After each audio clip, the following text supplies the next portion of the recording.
A leading British think tank is claiming the Sunni uprising in Iraq can be traced to failures. This follows the invasion of the country by U.S. and UK troops in 2003.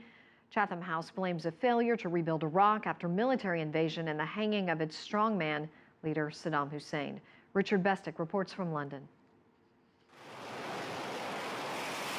Less than a year after threatened airstrikes against Syrian government targets, the US has instead carried out attacks on the self-proclaimed Islamic State. Ironically, one of the very groups fighting the Syrian government. The airstrikes, according to senior research fellow Jane Kinninmont, testament to the continuing primacy of US counter-terrorism policies.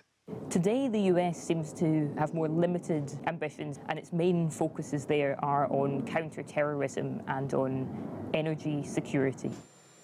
All of which means a US president elected on a platform of military withdrawal has now become the fourth consecutive American leader to order the bombing of Iraq.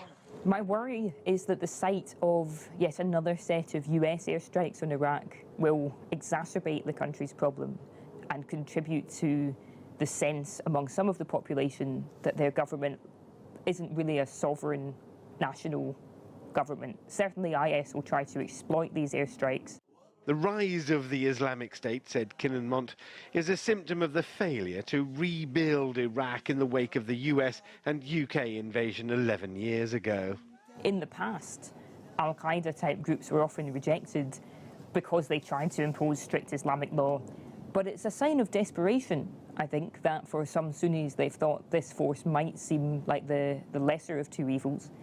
With a vast armoury of seized military hardware, much of it American, and an estimated fortune of 800 million Iraqi dinars taken from captured banks in Iraq, the Islamic State is one of the best funded and armed militias in the world. The interesting question is, what happens if they try to advance further in Syria? Where does the international community stand on this force, seen by the West as a deadly enemy, versus Bashar Assad, who Western countries have said should be removed? Currently, the British government has no plan to return militarily to Iraq, choosing instead the option of humanitarian aid. However, such is the crisis on the ground in Iraq and across the border in Syria that no one here is making any long-term projection. Richard Bestic, CCTV, London.